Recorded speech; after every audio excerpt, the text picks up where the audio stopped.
जय हिंद दोस्तों, स्वागत है आपका बीए सेमेस्टर वाला में। दोस्तों आज की क्लास वेरी मोस्ट इम्पोर्टेंट होने वाली है। जब आप प्रश्नों का लेवल देखेंगे तब आपको समझ में आएगा हाँ क्या प्रश्न है। ठीक है, बहुत ही शानदार क्लास होने वाली है।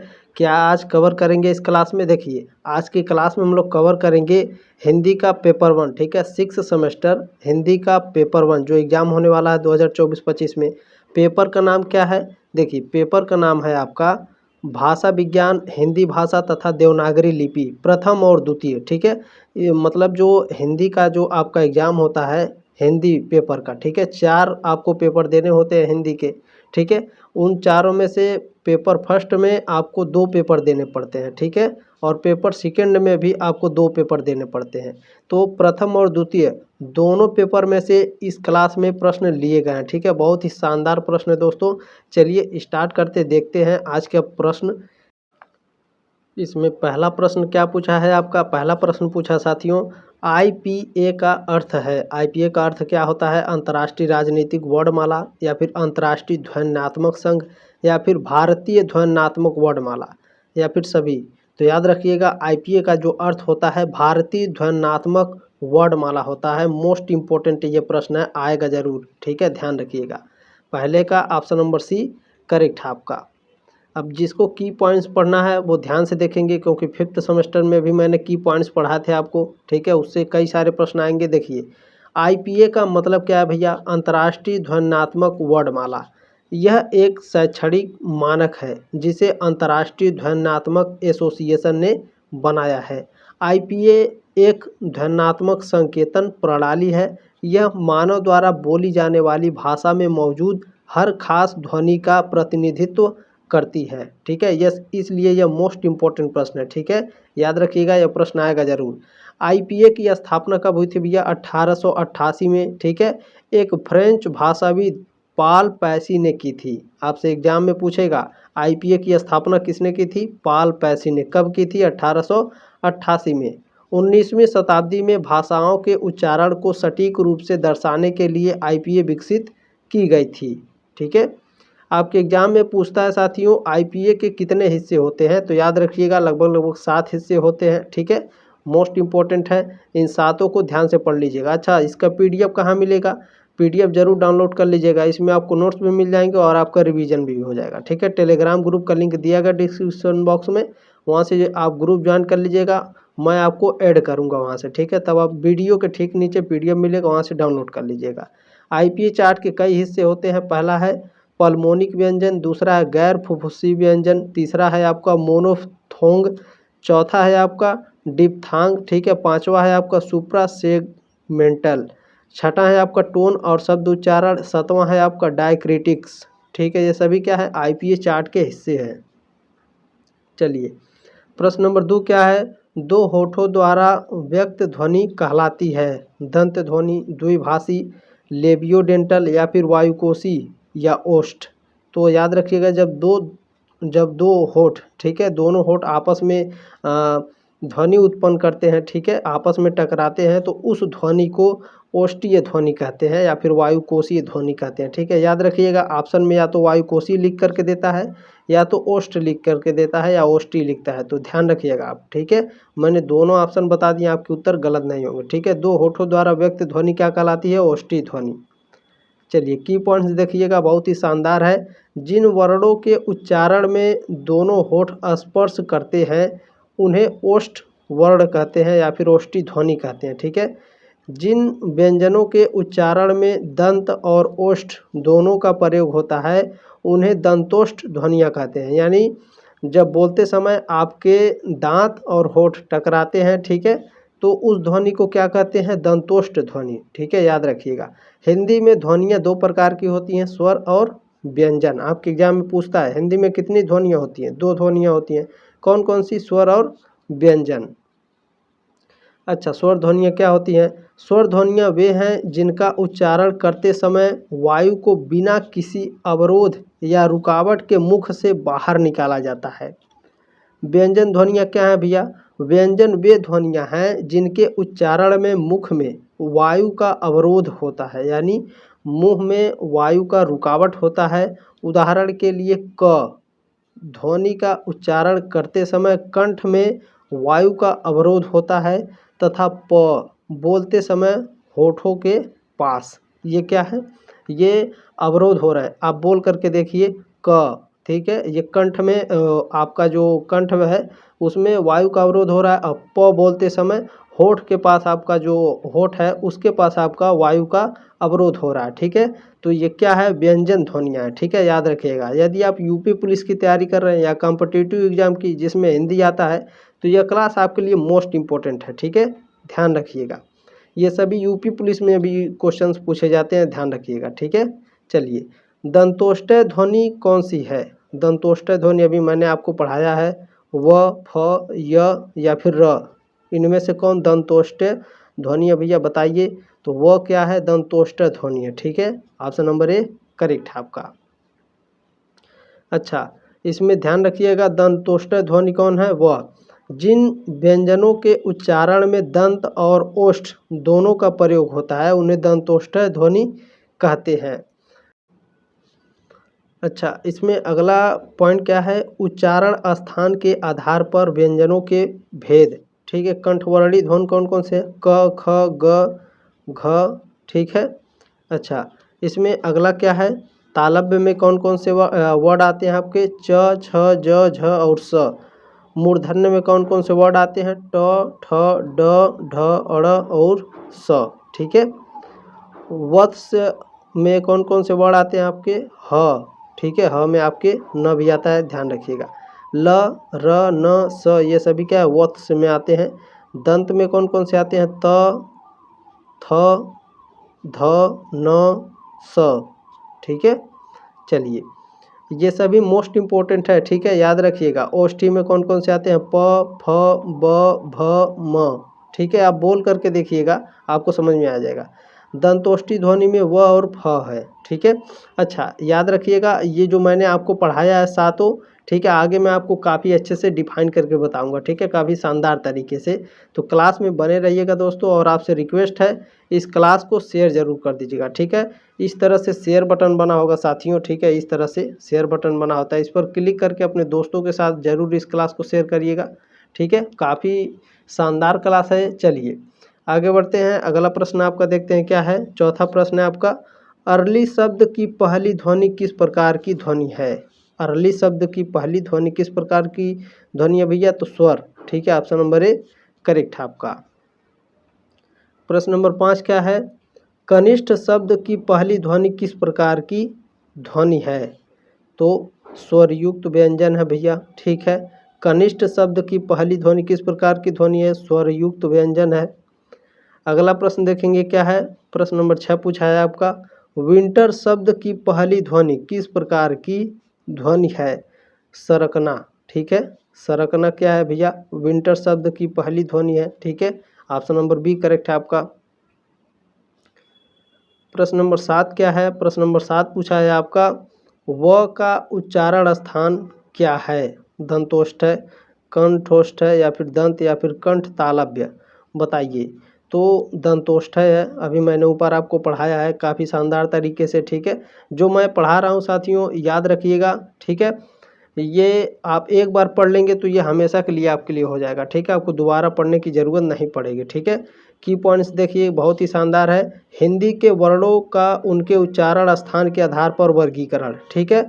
कंठ वर्ण में कौन कौन से आते हैं? अभी मैंने ऊपर आपको पढ़ाया, अ, आ ये स्वर हैं, ठीक है। क, ख, ग, घ, अंग ये व्यंजन और विसर्ग ये है, ठीक है, विसर्ग है, ध्यान रखिएगा। जिन वर्णों का उच्चारण कंठ से होता है, जैसे अ, आ, क, ख, ग, घ, अंग, ये सब क्या है? कंठ से वर्णित होता है, कंठय वर्ण होते हैं, ठीक है, ध्यान रखिएगा। तालव्य वर्ण क्या होते हैं?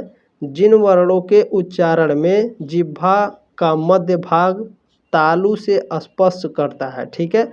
यानी जो आपका जीभ है उसका मध्य भाग आपका जो तालु होता है उसमें स्पर्श करता है, तो उसे तालव्य वर्ण कहते हैं। जैसे ई, बड़ी ई, ये क्या है? स्वर है। च, छ, ज, झ, इया, य और स ये क्या है? ये व्यंजन है, ये सभी तालव्य वर्ण हैं, ठीक है। चलिए, मूर्धन्य वर्ण कौन से हैं? पूछता है आपके एग्जाम में, इनमें से कौन मूर्धन्य वर्ण है? जब आप पढ़े रहेंगे भैया तभी आप उत्तर दे पाएंगे, तो जब आप पढ़ेंगे नहीं, स्किप कर देंगे तो क्या समझ में आएगा? कुछ नहीं समझ में आएगा, ठीक है। चलिए तीसरा मूर्धन्य वर्ण किसे कहते हैं भैया, तो जिन वर्णों के उच्चारण मूर्धा से होता है उन्हें मूर्धन्य वर्ण कहते हैं। जैसे री, री हमारा क्या है, स्वर है। ट, ठ, ड, ढ, अड़, र, स, ये सब क्या है, व्यंजन है। अच्छा, दंत वर्ण कौन कौन से होते हैं, दंत वर्ण क्या होता है, जिन वर्णों के उच्चारण में जिह्वा का अग्रभाग दंत से स्पर्श करता है, यानी दोस्तों जो आपका जीभ है, ठीक है, वो आपके आगे वाले दांत से स्पर्श करता है, उसे दंत वर्ण कहते हैं। जैसे लि, त, थ, द, ध, न, ल, स, ये सभी क्या है, व्यंजन है। अच्छा, इनको पढ़कर देखिए, आपका जीभ आपके अगले वाले दांत से स्पर्श कर रहा होगा, तो ये क्या है, दंत वर्ण है। ठीक है, चलिए पांचवा क्या है, ओष्ठ वर्ण। ओष्ठ वर्ण क्या होता है, जिन वर्णों के उच्चारण में दोनों होठ स्पर्श करते हैं उन्हें ओष्ठ वर्ण कहते हैं।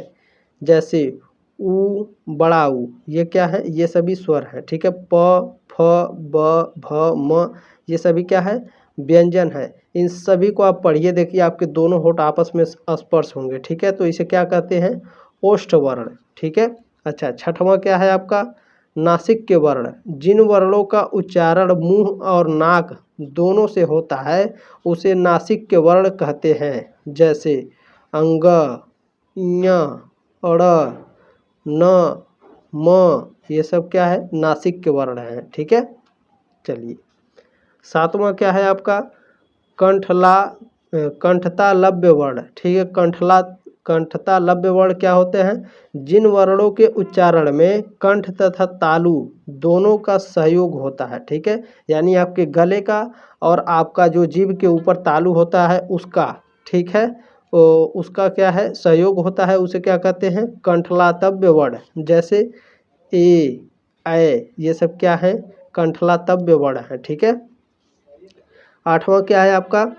कंठोष्ठ वर्ण। ठीक है, जिन वर्णों के उच्चारण में कंठ यानी आपका जो गला है और ओष्ठ यानी जो आपका ओठ है दोनों का सहयोग होता है। ठीक है, जिसमें आपका गला है और ओठ है दोनों का सहयोग होता है उसमें कंठोष्ठ वर्ण कहते हैं। ठीक है, उन्हें क्या कहते हैं, कंठोष्ठ वर्ण। जैसे ओ, औ, ये क्या है, कंठोष्ठ वर्ण। चलिए नवा क्या है भैया आपका, दंतोष्ठ वर्ण। जिन वर्णों के उच्चारण में दंत यानी दांत और तथा ओष्ठ यानी ओठ दोनों का सहयोग होता है, जिसमें दांत और ओठ का सहयोग होता है उसे दंतोष्ठ वर्ण कहते हैं। जैसे व, ठीक है, ये क्या है, दंतोष्ठ वर्ण।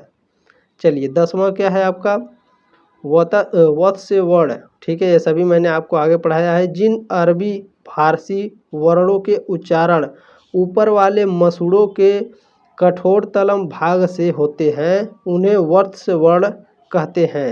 जैसे फ, ज, ये पढ़ करके देखिए, आपके जो मुंह है, ठीक है, मुंह के अंदर जो ऊपर वाले मसूड़ होते हैं, कठोर मसूड़ होते हैं कठोरतम वाले, उससे स्पर्श हो रहा है तो वो क्या है, वत्स्य वर्ण। ठीक है, कौन कौन से, फ और ज।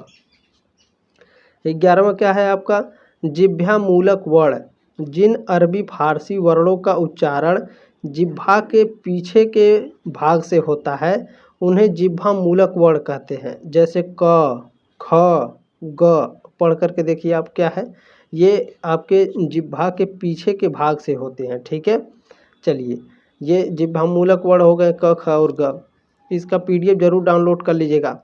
12वां क्या है आपका, अली जिह्वा या फिर काकलव्य वर्ण। जिन वर्णों के उच्चारण में मुख खुला रहता है तथा वायु कंठ को खोलकर झटके से बाहर निकालती है। ठीक है, जो आपका ऑक्सीजन है वो आपके गले को खोल करके झटके से बाहर निकालती है, उन्हें काकलव्य या फिर अली जिह्वा वर्ण कहते हैं। इनका जो, जैसे ह क्या है आपका, ठीक है, ह बोल करके देखिए आप, क्या हो रहा है, इसमें जो आपका ऑक्सीजन है अंदर का, ठीक है, ये आपके गले को क्या खोल करके झटके से बाहर निकालेगा, ह। ठीक है, चलिए अब आपको काफ़ी दोस्तों समझ में आ रहा होगा। ठीक है, उम्मीद है आपसे काफ़ी समझ में आ रहा होगा। आगे बढ़ते हैं, देखिए व्यंजन की परिभाषा है, यहाँ पर उदाहरण दिया है। ठीक है, जिनका उच्चारण स्वर की सहायता से किया जाता है वे व्यंजन वर्ण कहलाते हैं। आपके एग्जाम में पूछता है व्यंजन वर्ण कौन कौन से हैं, तो क ख ग घ आदि ये क्या है, व्यंजन वर्ण हैं। स्पर्श व्यंजन कौन कौन से हैं, च छ ज ट ठ ये क्या है, स्पर्श व्यंजन। ऊष्म व्यंजन आपके एग्जाम में पूछता है इनमें से कौन ऊष्म व्यंजन है, जब आप पढ़े रहेंगे तभी आप उत्तर देंगे। ठीक है, तो याद रखिएगा यहाँ पर ठीक है। ऊष्म व्यंजन हो गया आपका। अंतस्थ व्यंजन य र ल व आदि ये सब क्या है, अंतस्थ व्यंजन। ठीक है, चला आगे बढ़ते हैं। इसमें क्या है आपका, अच्छा इसमें भी ऊष्म व्यंजन कौन कौन से हैं, ठीक है। आपके स है, ठीक है, षटकोण वाला स और सरसों वाला स, ह आदि क्या है, ऊष्म व्यंजन है। ठीक है, ध्यान रखिए। संयुक्त व्यंजन कौन कौन से, आपका छ से छतरी वाला है, त्र से त्रिशूल, ज्ञ से ज्ञानी और स से श्रमिक वाला क्या है, संयुक्त व्यंजन। ठीक है, आगत व्यंजन कौन कौन से हैं, ज और फ क्या है, आगत व्यंजन। अनुनासिक व्यंजन कौन कौन से हैं, अंग य ड़ न और म यह क्या है, अनुनासिक व्यंजन। ठीक है, आपके एग्जाम में पूछता है अनुनासिक व्यंजन इनमें से कौन है। ठीक है, तो जब आप पढ़े रहेंगे तभी आप उत्तर दे पाएंगे। ठीक है, हल्के में मत लीजिएगा इस क्लास को। चलिए अगला प्रश्न, इसमें अगला क्या है, श्वास की मात्रा के आधार पर दो भागों में बांटा गया है, अल्प प्राण और महाप्राण। इसमें कौन कौन से आएंगे भैया, इसमें आएंगे क ब फ प म ख घ छ झ। ठीक है, ध्यान रखेंगे। यदि उच्चारण में ध्वनि गूंज के आधार पर भी इनके दो भेद किए गए हैं। ठीक है, उच्चारण में ध्वनि गूंज के आधार पर भी इनके दो भेद किए गए हैं। किसके दो भेद किए गए हैं, व्यंजन के। ठीक है, घोष और अघोष व्यंजन। इसके अंतर्गत क्या आते हैं, ग घ ज झ और क ख च छ ये सभी क्या आते हैं, घोष और अघोष व्यंजन में। ठीक है, चलिए आगे काफ़ी शानदार प्रश्न है साथियों। ठीक है, चलिए प्रश्न नंबर 8 क्या है, भारत में कितने भाषा परिवार हैं। वेरी मोस्ट इम्पोर्टेंट ये प्रश्न आएगा आपके एग्जाम में, याद रखिएगा। भारत में 4 भाषा परिवार हैं। अच्छा 4 भाषा परिवार हैं, चारों भाषा परिवारों के नाम भी आपको याद होने चाहिए। पूछ लिया इनमें से कौन इनमें से कौन भाषा परिवार है, तो जब आप पढ़े रहेंगे तभी आप उत्तर दे पाएंगे। ठीक है, चलिए मैं आपको बता रहा हूँ, ध्यान से पढ़िएगा। पहला है आपका इंडो आर्यन, भारोपीय भाषा जिसे बोलते हैं, इंडो आर्यन को भारोपीय भाषा बोलते हैं। ठीक है, यह देश के सबसे व्यापक क्षेत्र को शामिल करता है और यह इसकी आबादी के सबसे अधिक अनुपात द्वारा बोली जाती है। ठीक है, यानी सबसे ज़्यादा जो भाषा बोली जाती है भारोपीय भाषा बोली जाती है, इंडो आर्यन 75% बोली जाती है, 75%। ठीक है, विशेष रूप से उत्तर पूर्व और पश्चिम में इस परिवार की मूल भाषा संस्कृत है और इसकी प्रमुख बोली जाने वाली भाषाओं में हिंदी, बंगाली, बिहारी, पहाड़ी, गुजराती, भीली, राजस्थानी, कोंकणी, मराठी, उड़िया, असमिया और पंजाबी हैं। आपके एग्जाम में पूछता है इनमें से कौन भारोपीय भाषा है। ठीक है, इनमें से कौन भारोपीय भाषा है, तो जब आप पढ़े रहेंगे तभी आप उत्तर देंगे, तो ध्यान रखिएगा। ठीक है, हिंदी, पंजाबी, बिहारी, पहाड़ी, गुजराती, भीली, राजस्थानी, कोंकणी, मराठी, उड़िया, असमिया, पंजाबी ये सब क्या भारोपीय भाषा है। ठीक है, इंडो आर्यन। दूसरा है आपका द्रविड़। ठीक है, द्रविड़ भाषा परिवार। भारत के दक्षिण में द्रविड़ परिवार की भाषाएं प्रमुख है, जैसे मलयालम, तमिल, कन्नड़, टोडा, तेलुगु, कोडागरी और बदागा ये सब क्या है, द्रविड़ भाषा है। ठीक है, अच्छा चौथा क्या है, ऑस्ट्रो एशियाटिक यानी ऑस्ट्रिक भाषा परिवार। ठीक है, इसमें क्या है, मेघालय और उड़ीसा और बिहार के कुछ भागों में समथली, भंडारी, कोकू हो और सवारा जैसी ऑस्ट्रो एशियाटिक भाषाओं का उपयोग किया जाता है। अच्छा तीसरा क्या है भैया आपका, तीसरा है तिब्बतो बर्मन यानी चीनी तिब्बत भाषा परिवार। अरुणाचल प्रदेश, असम, सिक्किम और जम्मू और कश्मीर के हिमालयी क्षेत्रों में तिब्बो बर्मन परिवार की भाषाएं बोली जाती हैं। ठीक है, चलिए काफ़ी शानदार है दोस्तों। ये जो मैंने आपको पढ़ाया चारों ना, इस पे आपके कई सारे प्रश्न आएंगे एग्जाम में। ठीक है, ये जो मैंने चारों आपको पढ़ाया है ना, इससे कई सारे प्रश्न आएंगे। ठीक है, एग्जाम में ध्यान रखिएगा। इसी क्लास में आपको आगे प्रश्न देखने को मिलेंगे उससे रिलेटेड। ठीक है, 9वां प्रश्न है साथियों, भारतीय भाषाओं को कितने परिवारों में बांटा गया है, 6 परिवारों में। ठीक है, ब्रह्मी लिपि, खरोष्टी लिपि, इंडो आर्यन, द्रविड़ भाषा, ऑस्ट्रो एशियाटिक, ऑस्ट्रिक पारिवारिक भाषा, तिब्बतो बर्मन भाषाएं।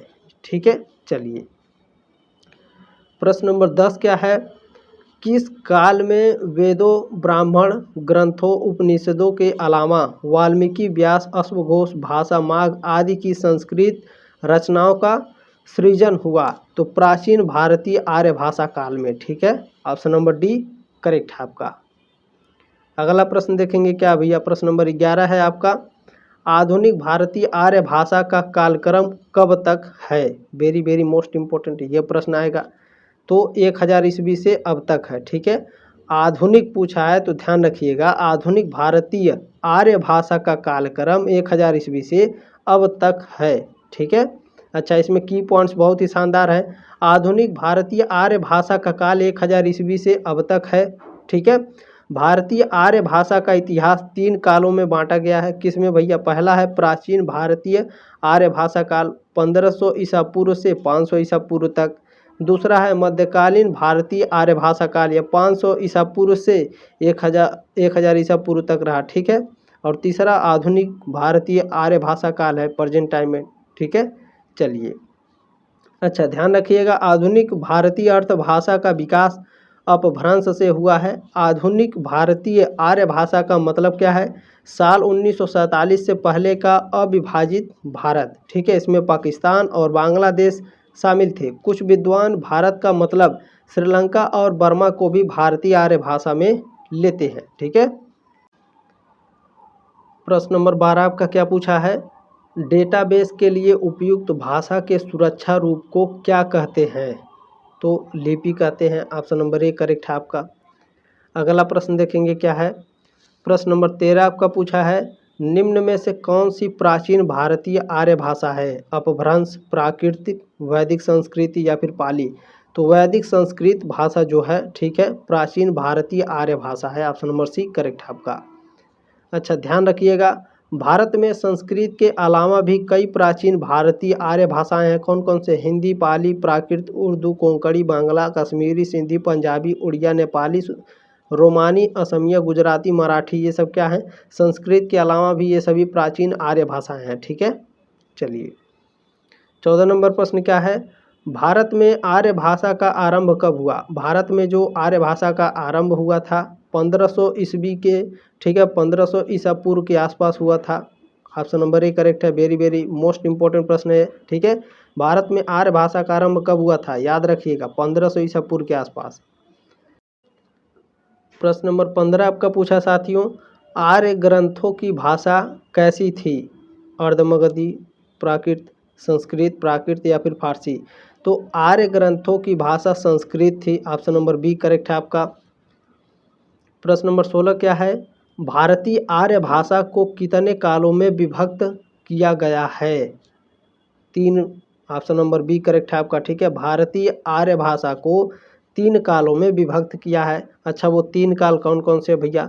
देखिए, पहला काल है आपका प्राचीन भारतीय आर्य भाषा, अभी मैंने ऊपर पढ़ाया 1500 ईसा पूर्व से 500 ईसा पूर्व तक। इसकी भाषा कैसी थी? वैदिक, सांस्कृतिक और लौकिक संस्कृत। ठीक है, दूसरा है मध्यकालीन भारतीय आर्य भाषा 500 ईसा पूर्व से 1000 ईसा पूर्व तक। ठीक है, इसकी भाषा कैसी थी? पाली, प्राकृतिक, अपभ्रंश। ठीक है, तीसरा है आपका आधुनिक भारतीय आर्य भाषा 1000 ईस्वी से अब तक है ये। इसकी भाषा क्या है? बांग्ला, उड़िया, मराठी, सिंधी, असमिया, गुजराती, पंजाबी आदि। चलिए इसमें अगला क्या है, हिंदी का विकास क्रम। ठीक है, हिंदी का विकास क्रम कैसे हुआ है ये भी ध्यान में रख लीजिए आप। आपके एग्जाम में पूछता है हिंदी विकास क्रम को क्रमानुसार सजाइए। 4 ऑप्शन आपके दिया रहता है। ठीक है, 1, 2, 3 और 4, इस तरह से उसमें कई भाषाएं लिखे रहते हैं। तो जब आप ध्यान से पढ़ेंगे तभी आप उत्तर दे पाएंगे। ठीक है, देखिए हिंदी विकास का क्रम क्या है, पहले संस्कृत है, उसके बाद पाली, प्राकृत है, अपभ्रंश है, उसके बाद क्या है, अवहट्ट, उसके बाद क्या है, प्राचीन या फिर प्रारंभिक हिंदी बोलते हैं। ठीक है, संस्कृत, पाली, प्राकृतिक, अपभ्रंश, अवहट्ट, प्राचीन या फिर प्रारंभिक हिंदी। ठीक है, देखिए भारत में 4 भाषा परिवार हैं, भारोपीय, द्रविड़, आस्ट्रिक, चीनी, तिब्बत। सबसे ज़्यादा 73% भारोपीय भाषा बोली जाती है। ठीक है, मैंने 75% बोला, इसके लिए सॉरी, 73% लगभग बोली जाती है। ठीक है, 25% आपका द्रविड़ भाषा बोली जाती है, 1.3% आस्ट्रिक भाषा। ठीक है, 0.7% आपका चीनी तिब्बत भाषा बोली जाती है। 17 नंबर प्रश्न क्या है, निम्नलिखित में से कौन सी भाषा इंडो आर्यन परिवार से संबंधित है, बताइए। अभी मैंने ऊपर आपको पढ़ाया है हिंदी, नेपाली, असमिया, पंजाबी, इनमें से कौन सी भाषा है भैया जो इंडो आर्यन परिवार से संबंधित है, बताइए। तो ये चारों भाषाएं किससे संबंधित है भैया, ये चारों भाषाएं आपके इंडो आर्यन परिवार से संबंधित है, ठीक है। हिंदी, नेपाली, असमिया और पंजाबी। तो इसको हम देखेंगे, चारों हमारा सही है, तो ऑप्शन नंबर बी करेक्ट हो जाएगा, 1 2 3 4। प्रश्न नंबर 18 देखेंगे हमारा क्या है, निम्नलिखित में से कौन भारत का सबसे बड़ा भाषा परिवार है। तिब्बती हिमालयी भाषाएं, सोम खमेर भाषाएं, उत्तर द्रविड़ भाषा या फिर इंडो आर्यन भाषा। तो इंडो आर्यन भाषा कैसी है भैया, इंडो आर्यन भाषा सबसे बड़ा भाषा परिवार है, ठीक है, ध्यान रखिएगा। 18 का ऑप्शन नंबर डी करेक्ट है। प्रश्न नंबर 19 देखेंगे हमारा क्या है, प्रश्न नंबर 19 है हमारा साथियों, निम्नलिखित में से कौन सी भाषा इंडो आर्यन भाषा परिवार से संबंधित नहीं है। मुंडा, पंजाबी, डोगरी, असमी, ये इनमें से कौन है भैया। मुंडा क्या है, मुंडा हमारा इंडो आर्यन भाषा से संबंधित नहीं है। पंजाबी, डोगरी, असमी, ये क्या है, इंडो आर्यन भाषा से संबंधित है, ठीक है। अच्छा, मुंडा किस भाषा से संबंधित है, ये भी जानना आपके लिए अनिवार्य है। मुंडा भाषा ऑस्ट्रो एशियाटिक भाषाओं परिवार से संबंधित है, ठीक है।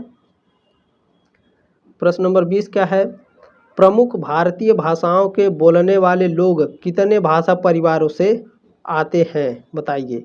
2 3 4 या फिर 6, तो 4, ऑप्शन नंबर सी करेक्ट है, ठीक है। प्रमुख भारतीय भाषाओं के बोलने वाले लोग 4 परिवारों से आते हैं, ऊपर अभी आपको पढ़ाया, ठीक है। देखिए जो मैंने पढ़ाया, जो मैं बोल रहा हूँ, आप हल्के में मत लीजिएगा, ठीक है। 5th सेमेस्टर में भी काफ़ी शानदार तरीके से मैंने पढ़ाया था, जो मैं बोला था वही आया था, और जिस टॉपिक से बोल रहा हूँ उसी टॉपिक से ज़्यादा प्रश्न आएंगे, ध्यान रखिएगा। 21 नंबर प्रश्न है, निम्नलिखित में से कौन भारत का सबसे बड़ा भाषाई समूह है। चीनी, तिब्बत, ऑस्ट्रिया, इंडो आर्यन या द्रविड़। तो बहुत ही शानदार है, ठीक है, बहुत ही आसान है। इंडो आर्यन भाषा क्या भारत का सबसे बड़ा भाषाई समूह है। 22 नंबर प्रश्न क्या है आपका, निम्नलिखित में से कौन सी भारतीय भाषा इंडो आर्यन भाषा परिवार से संबंधित नहीं है। कुरमाली, बोडो, उड़िया, अंगिका, बताइए। बहुत ही शानदार प्रश्न है। बोडो क्या है, बोडो हमारी इंडो आर्यन भाषा से संबंधित नहीं है।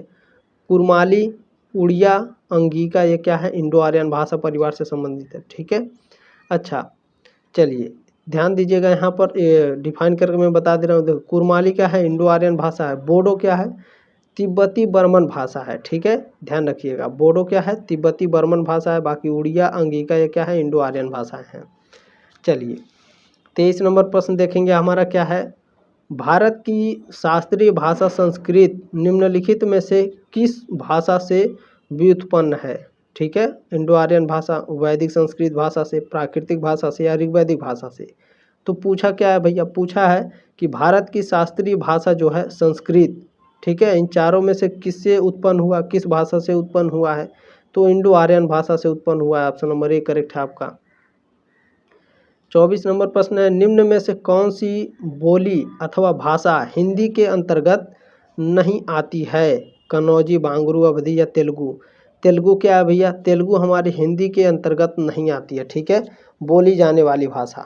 चलिए कन्नौजी, बांगरू, अवधी, ये क्या है, हिंदी के अंतर्गत आती है, ठीक है। चलिए प्रश्न नंबर 25 क्या है, पश्चिमी और पूर्वी हिंदी में अंतर का आधार है। क्षेत्र, व्युत्पत्ति, भाषाई, भाषा, शास्त्रीय अर्थ या फिर उपरोक्त सभी। तो उपरोक्त सभी, ठीक है। क्षेत्र, व्युत्पत्ति, भाषा, शास्त्रीय अर्थ, ये सभी पश्चिमी हिंदी और पूर्वी हिंदी के अंतर के आधार हैं, ठीक है, ध्यान रखिएगा। प्रश्न नंबर 26 क्या भैया, इसमें मैं थोड़ा चेंज करूंगा, अभी मुझे 2-3 सेकंड का समय चाहिए। देखिए, देवनागरी लिपि की उत्पत्ति हुई है ब्राह्मी लिपि से, गुप्त लिपि से, रोमन लिपि से या खरोष्टी लिपि से, बताइए। देवनागरी लिपि की उत्पत्ति किससे हुई है भैया, ब्राह्मी लिपि से, ऑप्शन नंबर ए करेक्ट है आपका। प्रश्न नंबर 27 क्या है, हिंद यूरोप भाषा परिवार की सभी भाषाओं की एकमात्र प्राचीन जननी कौन सी भाषा मानी जाती है। तो आदिम हिंद यूरोपीय भाषा मानी जाती है, ऑप्शन नंबर ए करेक्ट है आपका। 28 नंबर प्रश्न है, निम्न विकल्पों में से कौन सा खड़ी बोली हिंदी का प्रयोग क्षेत्र नहीं है? बताइए। झांसी, मेरठ, रामपुर, मुजफ्फरनगर। बहुत ही शानदार प्रश्न है साथियों यह। बताइए। खड़ी बोली हिंदी का प्रयोग क्षेत्र कौन सा नहीं है? झांसी। ठीक है, ऑप्शन नंबर ए करेक्ट है आपका। मेरठ, रामपुर, मुजफ्फरनगर ये क्या है? खड़ी बोली हिंदी का प्रयोग क्षेत्र है। झांसी हमारा प्रयोग क्षेत्र नहीं है खड़ी बोली हिंदी का। ठीक है, ऑप्शन नंबर ए करेक्ट है आपका। चलिए 29 नंबर प्रश्न क्या है? हिंदी के क्षेत्र को कितने भागों में विभाजित किया गया है? उत्तर और दक्षिण, उत्तर और पूर्वी, दक्षिणी और पश्चिमी, पश्चिमी और पूर्वी। तो पश्चिमी और पूर्वी। ठीक है, हिंदी के जो क्षेत्र हैं हिंदी को दो क्षेत्रों में बांटा गया है, पश्चिमी हिंदी और पूर्वी हिंदी। ठीक है, चलिए। अच्छा, पश्चिमी हिंदी क्या होता है सर, पूर्वी हिंदी क्या होता है, ये भी बता दीजिए। बिल्कुल बताएंगे। देखिए, पश्चिमी हिंदी का विकास सौर सेनी अपभ्रंश से हुआ है और पूर्वी हिंदी प्राकृतिक की परंपरा में है। ठीक है, बहुत ही इम्पोर्टेंट लाइन है ये, आपके जीवन भर काम आएगा, आपके पूरे एग्जाम में काम आएगा ये। ठीक है, याद रखिएगा। पश्चिमी हिंदी का विकास सौर सेनी अपभ्रंश से हुआ और पूर्वी हिंदी प्राकृतिक की परंपरा में है। ठीक है, ध्यान रखिएगा। अच्छा, पश्चिमी हिंदी के अंतर्गत 5 बोलियां आती हैं। कौन कौन सी भैया? खड़ी बोली, हरियाणवी, ब्रज, कन्नौजी और बुंदेली। ये क्या है? ये पश्चिमी हिंदी की 5 बोलियां हैं। जबकि पूर्वी हिंदी की 3 शाखाएं हैं। कौन कौन सी भैया? अवधी, बघेली और छत्तीसगढ़ी। ठीक है, अवधी, बघेली और छत्तीसगढ़ी ये पूर्वी हिंदी की 3 शाखाएं हैं। चलिए प्रश्न नंबर 30 देखेंगे क्या भैया? निम्न में से कौन सी बोली पूर्वी हिंदी के अंतर्गत नहीं आती? देखिए, अवधी, बघेली, बुंदेली, छत्तीसगढ़ी। बताइए। अभी मैंने तुरंत आपको पढ़ाया है। देखिए, हवा में पढ़ेंगे तो नहीं पढ़ पाएंगे। ठीक है, तो अवधी, बघेली और छत्तीसगढ़ी ये क्या है? पूर्वी हिंदी है। बुंदेली क्या है? बुंदेली क्या है भैया? बुंदेली हमारी पश्चिमी हिंदी है। ठीक है, बुंदेली पश्चिमी हिंदी के अंतर्गत आती है। ठीक है, अवधी, बघेली, छत्तीसगढ़ी पूर्वी हिंदी के अंतर्गत आती है। ठीक है, पूर्वी हिंदी के अंतर्गत बघेली, अवधी और छत्तीसगढ़ी। चलिए 31 नंबर प्रश्न देखेंगे क्या है भैया? निम्न में से कौन भाषा विज्ञान की एक शाखा नहीं है? स्वर विज्ञान, आकृति विज्ञान, शब्दार्थ या फिर भाषा शास्त्र। तो भाषा शास्त्र जो है, ठीक है, ये भाषा विज्ञान की शाखा नहीं है। बाकी स्वर विज्ञान, आकृति विज्ञान, शब्दार्थ विज्ञान ये सब क्या है?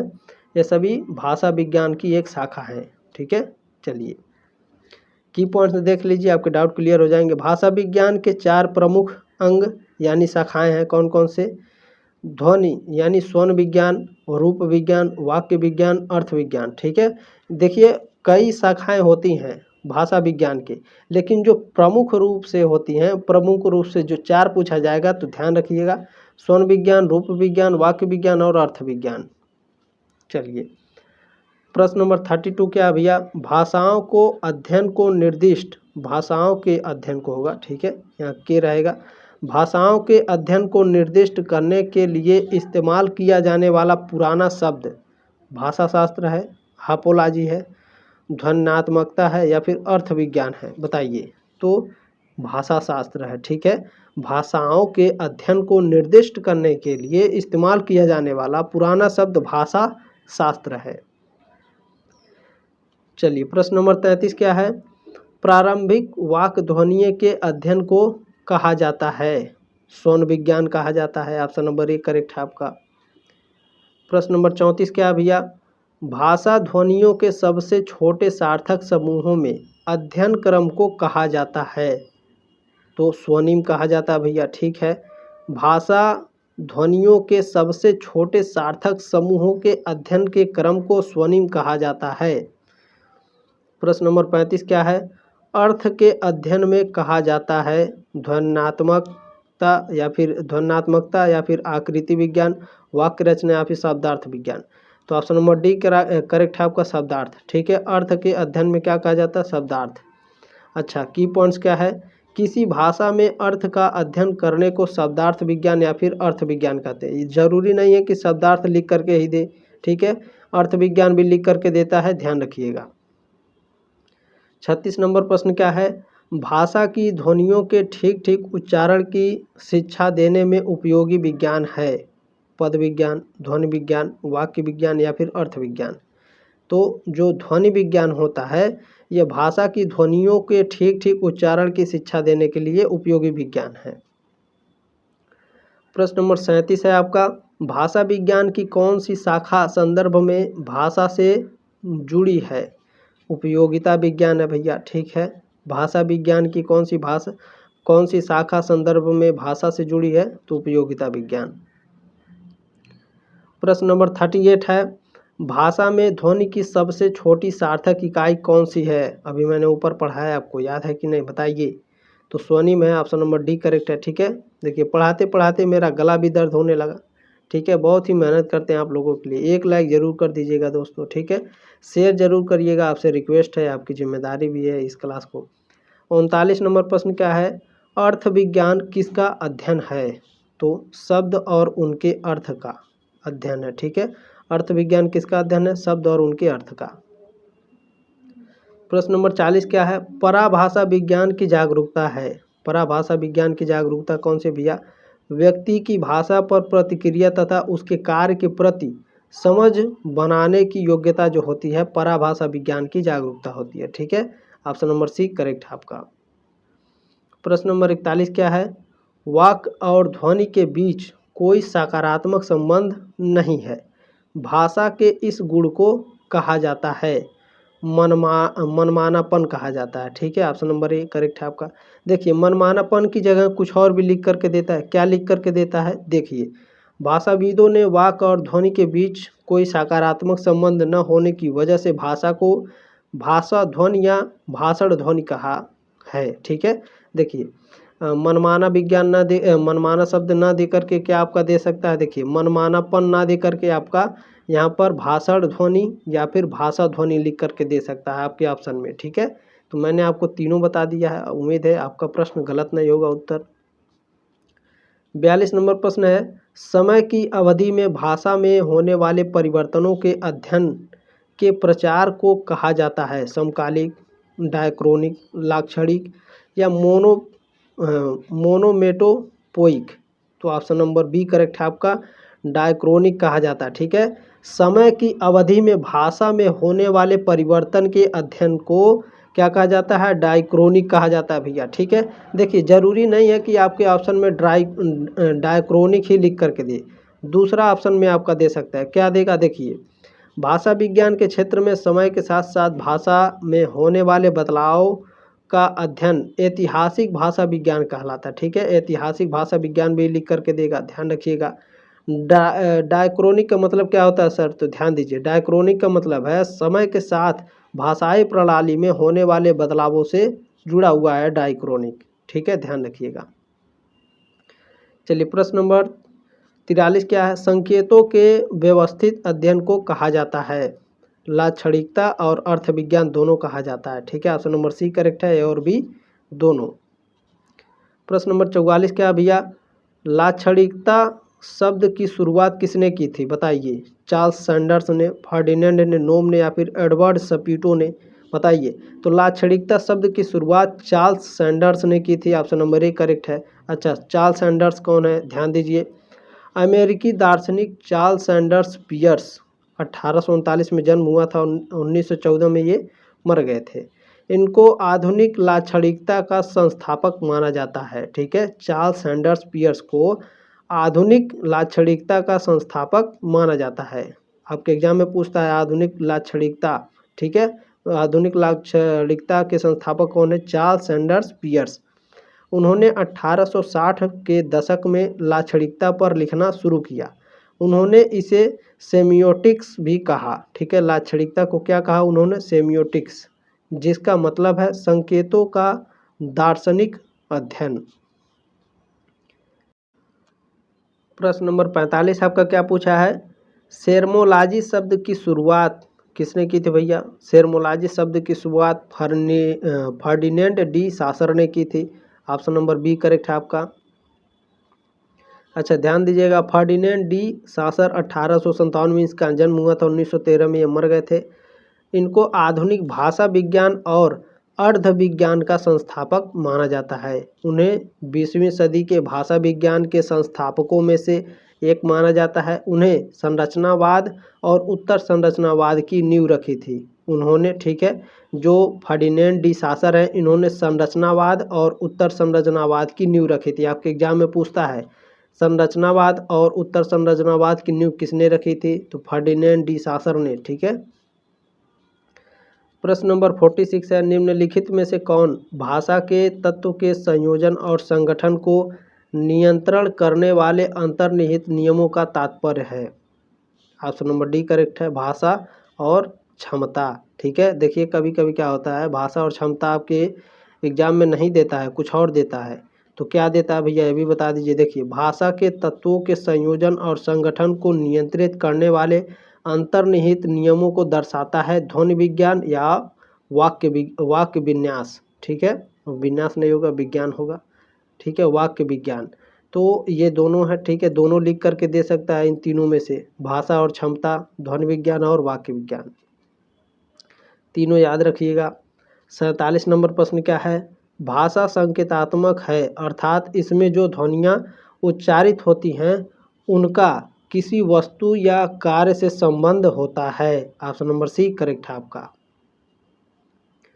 प्रश्न नंबर 48 क्या है भैया, ध्वनि की गति की संरचना और अनुक्रम को नियंत्रित करने वाले नियमों को संदर्भित करने वाला भाषा का घटक है।